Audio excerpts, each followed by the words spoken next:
Yeah, I love it. Yeah, and then my feeling is really fitted. So I want to stay here, and then yeah, I want to learn about the Filipino. Yeah, because I have a Filipino blood. Yeah, so better. Yeah, I have a Filipino blood, so better to learn about Filipino. Yeah, and yeah, what is the Filipino, and yeah, I learn. And third, show our dream to the people. Yeah, show our dream. Yeah, and perform our ability to the people. Show our dream and make happy. Messiah, Messiah. Yeah, yeah. Because what call this?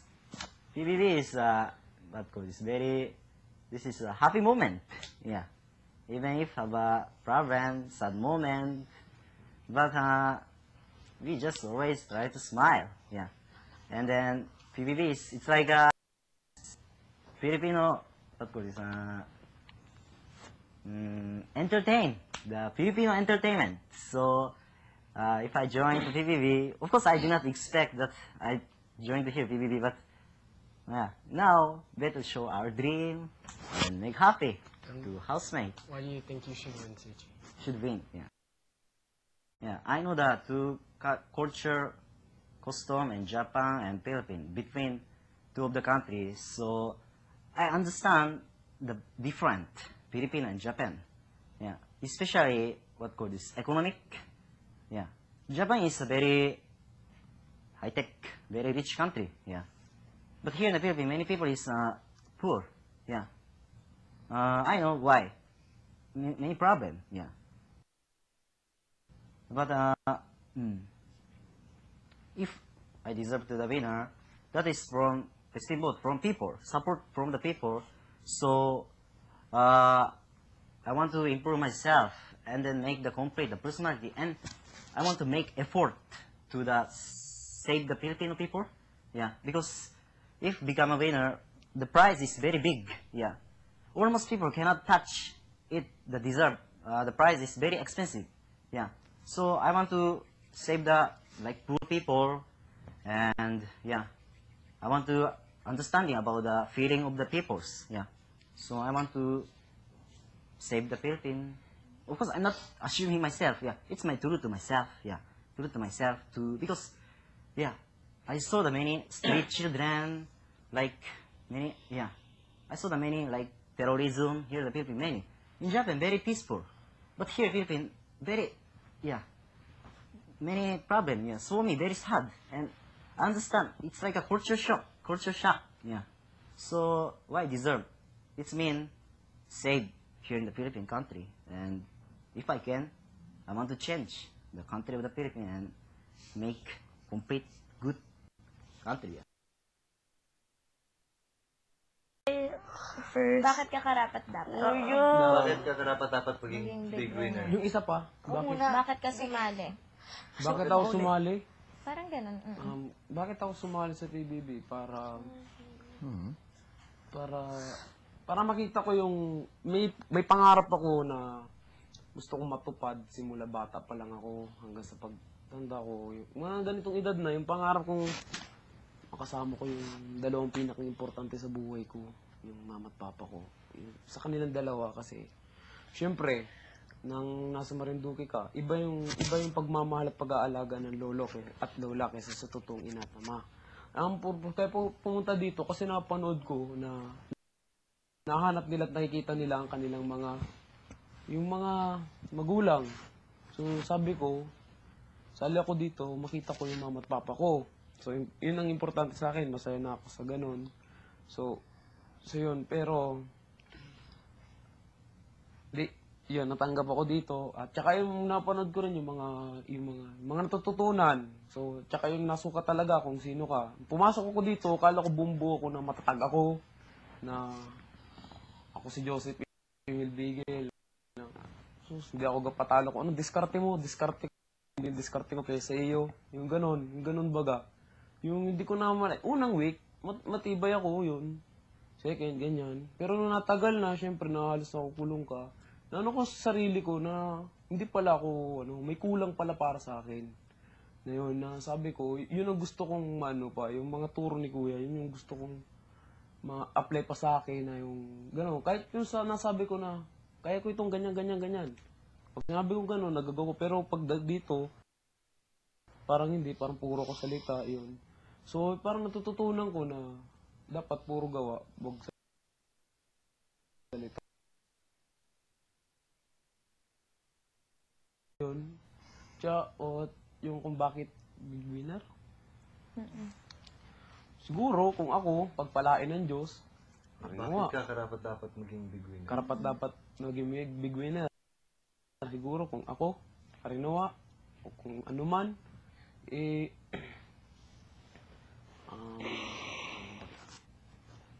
siguro mabigyan ko ng magandang buhay ang lula't lolo ko. Hindi kung bakit ka... Bakit?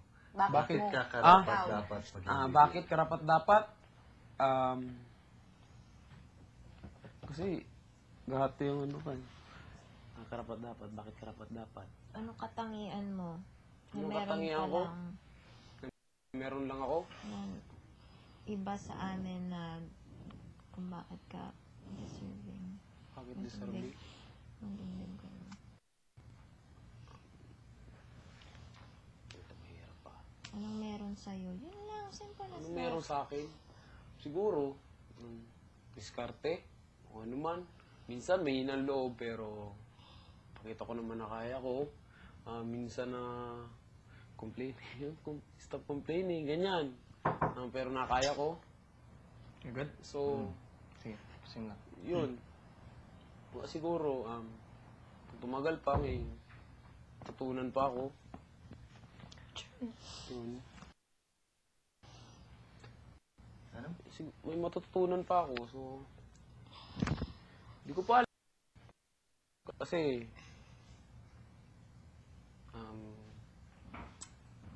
wala nang perfecto, di ko naman alam kung ano baga ako. Sapat na baging kakayahan ko na yun, o kailangan pa may i-improve. Diba? Huwag mong itanong sa amin, Diba? ano yung... Hindi, nasabi ko. So, siguro, diskarte ko sa buhay, yun. Kung paano, When you're done, maaari na kayong bumalik sa inyong ginagawa. kung paano ko dumiskarte sa buhay ko, nung nandun pa ako, yun, napakita ko kung paano diskarte dito, kung paano diskarte ko, kung pasarili ko, kung paano ako makapag-share yun. Siguro yun. Yun lang. Thank you, Bigel. Pamo. Ako, bakit ba ako sumali dito? Ako, sumali ako, punong-puno ako ng pangarap, punong-puno ako ng kumpiyansa sa sarili ko na sasali ako dito sa Pinoy Big Brother. Kasi gusto kong mabuo ako. Yung ako, sarili kong ako, kasi hindi lang sa sarili ko, sa ibang tao. Na dati, ginajudge nila ako na maraming judgmental sa akin. Dami nilang sinasabi. Pero, yun, meron akong napatunayan na dito sa bahay ni Kuya, dito ako unti-unting nabubuo. Dito ko nakikilala yung sarili ko na dati, yung mga hindi ko nagagawa na, mga hindi ko kayang gawin, na kahit kay Kuya sinasabi ko na, di ko kaya, Kuya, hindi ko kaya. Pero, yun, tiwala sa sarili mo mismo, yung magbibigay lakas ng loob, magagawa mo lahat. Yun, natutunan ko dito kay Kuya, na dito sa bahay mismo, na sa sarili ko, ako rin yung makakatulong mismo. Yung mga dati na hindi ko kayang sabihin,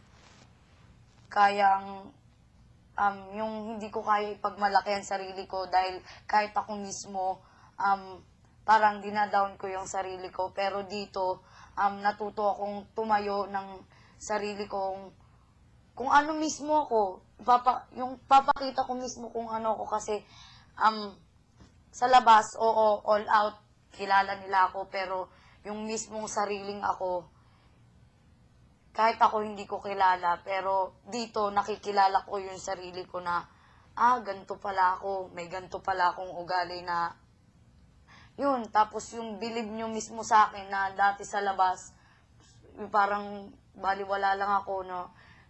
kung ano-ano lang sinasabi nila, puro masama, puro ano. Pero dito ko nakita yung kayo, yung sa inyo mismo nanggagaling na kayo, may tiwala kayo sa akin. Dapat ako sa sarili ko, magtiwala rin ako. Yun, siguro. Yun, ang dami kong natutunan dito sa loob ng bahay ni Kuya na siguro dadalhin ko hanggang sa paglabas ko na dati parang feeling ko wala akong walang patutunguhan yung sarili ko. Pero dito, yun, nakikita ko na unti-unti talaga akong nabubuo na pumupunta.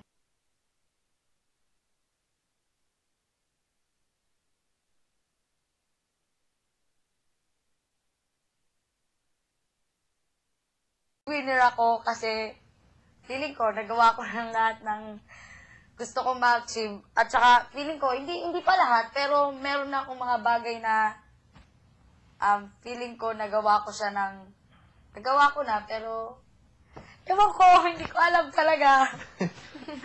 Ano ba talaga? Big winner ako, big winner. Basta. Big winner ako. Hindi ko alam. Big winner. Big winner. Big winner, hindi ko alam. Bakit pa ako big winner? Na-prove mo na, Oo, yun. May napatunayan ako sa sarili na ko. kaya mo. Na hanggang dito, kaya mo. hanggang ngayon, Na umabot ka. umabot ako na kasama ko pa kayo, Oo. na nandito pa rin ako na lahat ng ano ni Kuya, kinakaya kong gawin na all out, binibigay ko yung kaya ko at saka yun, napatunayan ko sa sarili ko na I deserve to be a winner. Yun lang. I deserve lang. Kaya, hindi ko talaga alam. Kasi, I got you, Pam. bakit si Malaki? Para okay na. Sige, para okay na. Tara na lumabas. Wala pang may gustong sabihin? Wala na? Ano? Thank you. Already said na. Yeah, lahat natin. Ay, Stay true to ourselves. Oras na para Kika. magpalit ng I'm tired.